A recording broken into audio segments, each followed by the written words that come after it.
दोस्तों, आपने बहुत सारे लोगों को ये कहता हुआ सुना होगा कि मेरे बच्चे का जहन बहुत कमज़ोर है, माइंड बहुत ही ज़्यादा वीक है, इसको जल्दी याद नहीं होता है। पता नहीं इसके साथ ऐसा क्या है, इसको याद नहीं होता है। हो सकता है आपके घर में भी ऐसा हो, आपके भी कोई बच्चे हों या आपके रिलेटिव्स में कोई बच्चे हों जिनको जल्दी याद ना होता हो सकता है आप भी हों, आपको भी नहीं याद होता हो।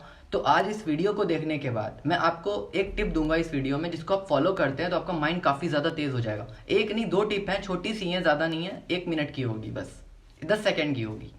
आपको करना ये है, आपको हर नमाज के बाद 11 बार या कवियु या कवियु या कवियु पढ़ना है, ठीक है, हर नमाज के बाद। और रात को जब आप सोने के लिए लेटेंगे, उससे पहले आपको दिन भर की जितनी भी एक्टिविटीज़ हैं उनको याद करना है।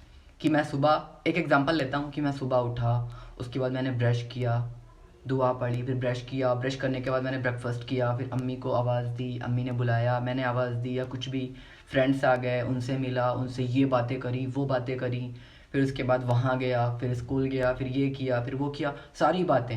हो सकता है कुछ बातें इसमें से आपको याद ना आए, लेकिन आप जहन पे जोर डालेंगे तो आपको याद आ जाएंगी। 10-15 मिनट इसमें लगेंगे, लेकिन अगर आप रोज़ ऐसा करते हैं तो आपका माइंड की जो नर्व हैं वो खुल जाएंगी और आपको बहुत याद होने लगेगा। माइंड इतना तेज़ हो जाएगा ना, कोई हद नहीं है। ये एक तरह से प्रैक्टिस है माइंड की। जैसे हम लोगों को हेल्थ बनानी होती है तो हम लोग जिम जाते हैं तो हेल्थ बनती है, इस तरह से अगर आप माइंड में रात को सोने से पहले सोचते हैं दिन भर की बातें तो आपका माइंड तेज़ हो जाता है। ये माइंड की प्रैक्टिस होती है। तो ऐसा करिएगा, इंशाल्लाह देखिएगा आपका माइंड कितना तेज़ हो जाएगा।